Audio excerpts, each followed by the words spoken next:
cold case confession today in Minnesota appears to bring a 27-year-old murder mystery that gripped the nation to an end. At 9:15 p.m., a masked man stepped out of the dark and asked three boys how old they were. Minutes later, he had one of them. By morning, the state of Minnesota would launch one of the largest manhunts in its history, and it would still not be enough. Because the man who took 11-year-old Jacob Wetterling was already known to police. At first, this looked like a case investigators could solve fast. A small town, a close-knit community, a crime committed in full view of two witnesses who survived it. But the deeper police dug, the more the case seemed to slip through their hands. Leads went cold. A promising suspect vanished into an ordinary life. Before any of that, Jacob Wetterling was just a kid. He was 11. He had 3 siblings, a younger brother Trevor and 2 sisters. He loved sports. He was the kind of kid who filled a house with noise, the kind of 6th grader whose biggest worries were homework and whatever game was on TV that weekend. His parents, Jerry and Patty, described a normal, loving household, the kind where a Sunday night bike ride to rent a movie was the most unremarkable thing in the world.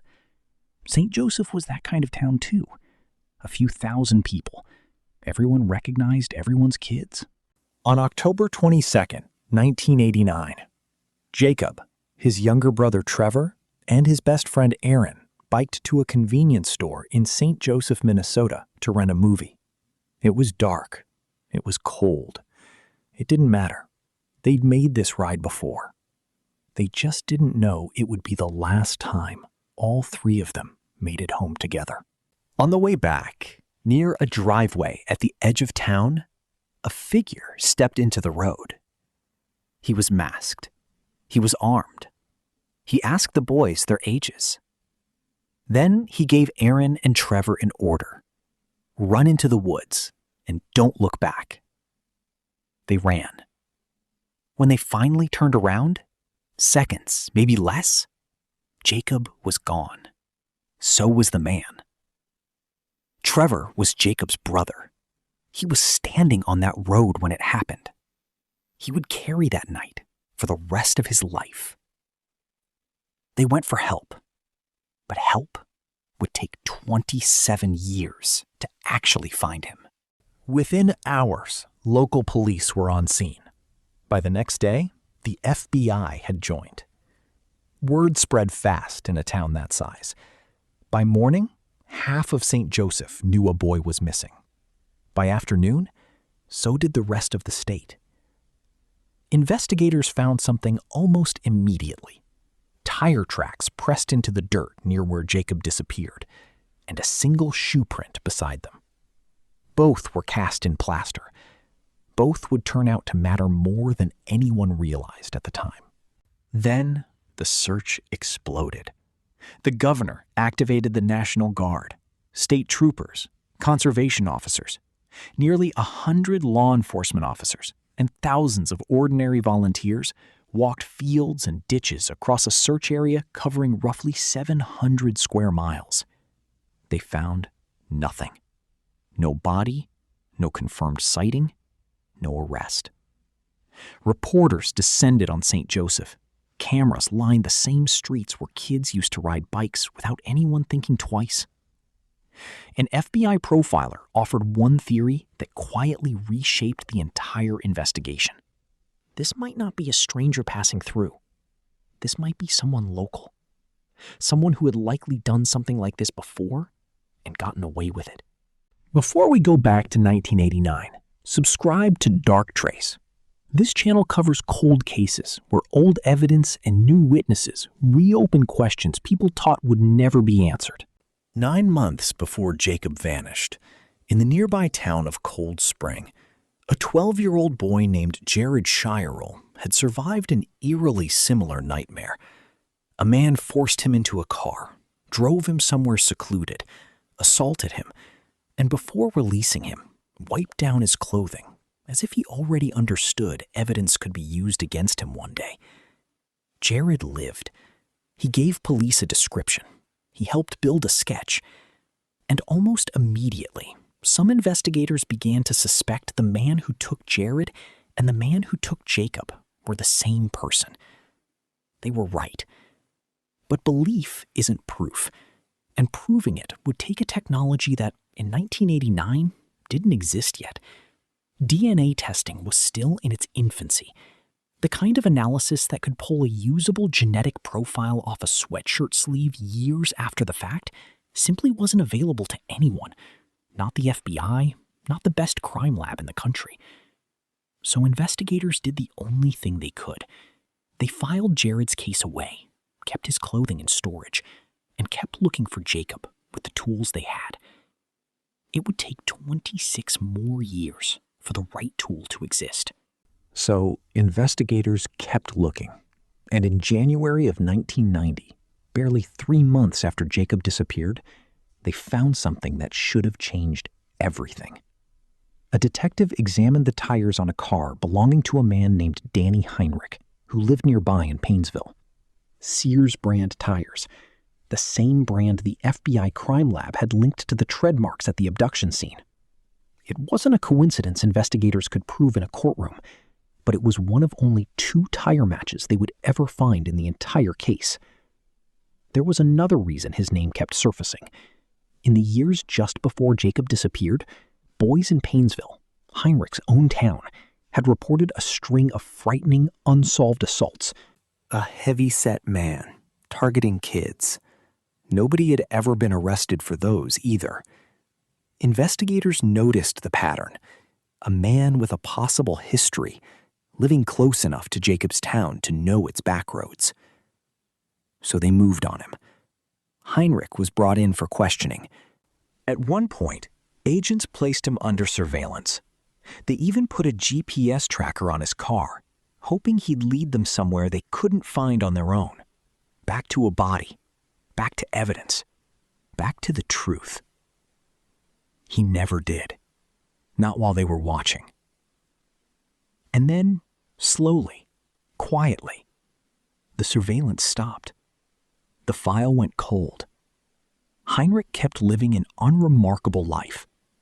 New job, new town, no handcuffs. One investigator who reviewed the case years later said his name should have been a constant, nagging presence in the investigation. A persistent whisper nobody could shake. Instead, in a case buried under thousands of tips and national media pressure, that whisper got lost. Years passed. Jacob's case never closed. It just went quiet. Then, in 2004, 15 years after Jacob disappeared, investigators changed their theory. What if the man hadn't driven away that night? What if he'd left on foot? That single shift sent the investigation somewhere it never should have gone. It pointed toward Dan Rassier, the man who owned the farm at the end of whose driveway Jacob had been taken. Rassier had been home alone that night, and Rassier had actually reported something useful. He told police he'd seen 2 vehicles turn around in his driveway. One of them, it would later become clear, matched Danny Heinrich's car. Instead of chasing that thread, investigators turned their attention to Rassier himself. In 2010, they searched his farm and publicly named him a person of interest. He was never charged. No evidence ever tied him to the crime. He was, by every available account, exactly what he'd said he was from the start. A witness who happened to live in the wrong place at the worst possible time. Jared Shirel never stopped believing his case and Jacob's were connected. He grew up, he became a father, and for years he pushed investigators to take that connection seriously, a link some in law enforcement were reportedly slow to embrace. What almost nobody realized was this: the proof had been sitting in an evidence room the entire time. After Jared's assault in 1989, police had kept his clothing, a snowsuit, a shirt, a sweatshirt, even after the legal window to charge anyone for what happened to him had expired. There was no case left to prosecute. They kept the evidence anyway, just in case. In 2012, science finally caught up. The Minnesota Bureau of Criminal Apprehension began testing that decades-old clothing using a DNA method sensitive enough to find traces investigators in 1989 could never have detected. It took 3 more years. Then, on July 10th, 2015, the results came back. The DNA on the sleeve of Jared Shire's sweatshirt, worn the day he was attacked 26 years earlier, matched Danny Heinrich. The same man whose tires had been photographed in 1990.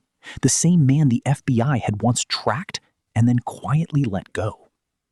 For the first time in this case's history, investigators didn't have a theory. They had proof. Somewhere in Stearns County, a name that had gone quiet for 25 years, was suddenly the loudest thing in the room. But proof of one crime doesn't automatically solve another. The DNA match confirmed Heinrich had assaulted Jared. It said nothing on its own about Jacob. And there was a second, brutal problem. The statute of limitations on Jared's case had already run out years earlier. Legally, no one could ever charge Heinrich for what he did to that 12-year-old boy. So investigators used what they had. They took the DNA match and got a warrant to search Heinrich's home in Annandale. On July 28, 2015, they went in expecting, hoping for, something that would finally tie him to Jacob. A trophy, a photograph, a piece of clothing that should never have left that dead-end road 26 years earlier. What they found instead was almost worse. 19 3-ring binders. All of it child pornography. Images investigators would later describe in court filings as including content involving prepubescent children. It wasn't the evidence anyone wanted, but it was enough to arrest him. In October 2015, Danny Heinrich was charged, not with Jacob's abduction, but with 25 federal counts of possessing and receiving child pornography. At the same press conference, the FBI made an announcement 26 years in the making.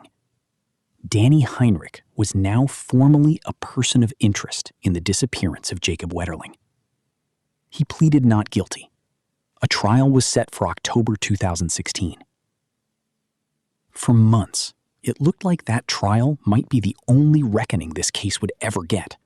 A conviction on pornography charges and a truth about Jacob that stayed locked inside a man who wasn't talking. 27 years, and it could still end with nothing but a partial answer. Then, prosecutors made a decision that would define everything that came next. They offered Heinrich a deal. And it wasn't really about the pornography charges at all.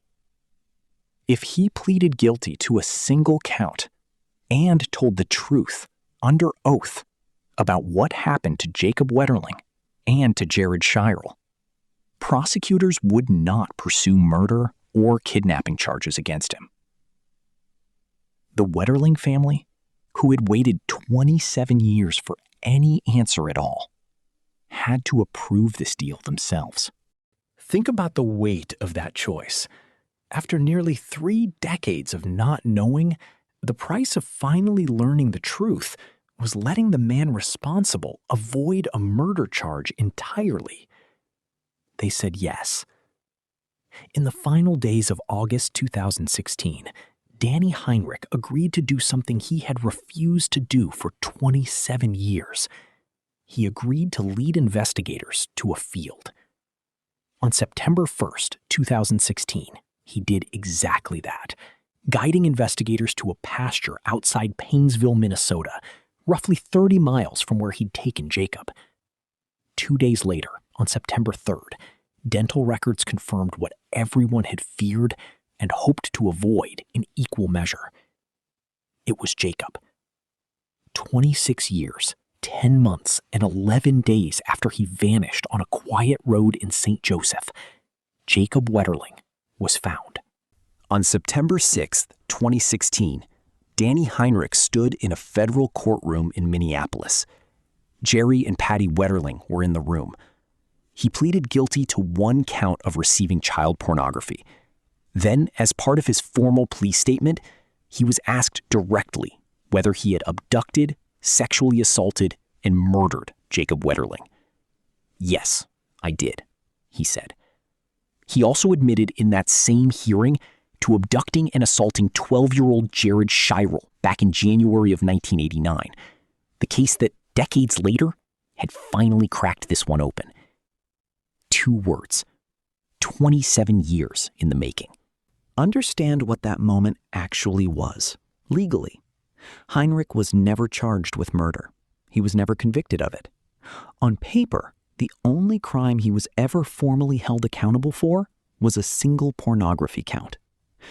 Everything else exists because he said it, as a condition of a deal, in a courtroom, with the family who'd waited 27 years sitting a few feet away. And there was one more thing that made those words impossible to dismiss. He was the one who led investigators to a location no one else on Earth knew. Only the person responsible could have taken them there. On November 21st, 2016, Danny Heinrich was sentenced to 20 years in federal prison, the maximum the law allowed for the single count he'd pleaded to, and the term both sides had agreed to as part of his deal. Because of that agreement, it is the only sentence he will ever serve connected to this case. In 2019, Jared Shirel, the boy who survived and who never stopped pushing for the truth, was awarded roughly $17 million in a civil judgment against Heinrich. Dan Rassier, the farm owner who was wrongly treated as a suspect for a decade, filed his own lawsuit against the county and the investigators who had named him a person of interest. He argued that what he'd told police the very first night about the vehicles in his driveway hadn't been taken seriously enough, hadn't been shared closely enough with the FBI. Some of his claims were allowed to move forward in court. The county disputed his account of events. What's undisputed is this: an innocent man spent years living under suspicion for a crime that had already been committed by someone else entirely. And in 2018, a new Stearns County sheriff did something almost unheard of.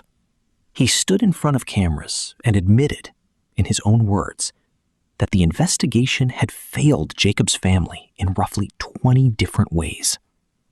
He released the entire case file, more than 41,000 pages, to the public. "All of us failed," he said. It was an extraordinary thing for a law enforcement official to say out loud. Not just that mistakes happened, but that an entire community's institutions had let a family wait 27 years for an answer that might have come far sooner. Think back to that tire photograph from January of 1990. Think about the surveillance that quietly stopped, the GPS tracker that came off a car nobody was watching anymore. Every one of those moments was a door that could have closed this case decades earlier. It would be easy to end this story with the man who caused it, the confession, the 20 years, the courtroom. But that's not what this case is actually about. This is about an 11-year-old boy who put on his jacket on an ordinary Sunday night, biked to the store with his brother and his best friend, and never made it home. It's about Jerry and Patty Wetterling, who spent 27 years not knowing, and who turned that unbearable uncertainty into an organization built to protect other children. Work they never paused, whether or not their own son's case was ever solved. It's about Jared Shirel, a boy who survived his own nightmare and then spent years refusing to let anyone forget his case might hold the answer to Jacob's. And it's about Dan Rassier, a man who told the truth from the very first night and paid for it anyway, in suspicion he never deserved. Jacob Wetterling never got to grow up. He never saw the law that carries his name today, requiring states to track people convicted of crimes against children. He never knew how many families changed the way they lived because of what happened to him. But his name did that. It still does.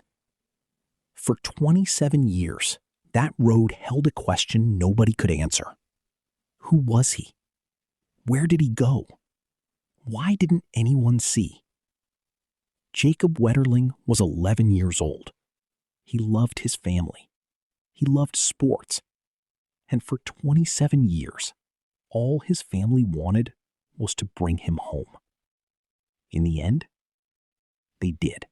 For more carefully researched cold cases, subscribe to Dark Trace.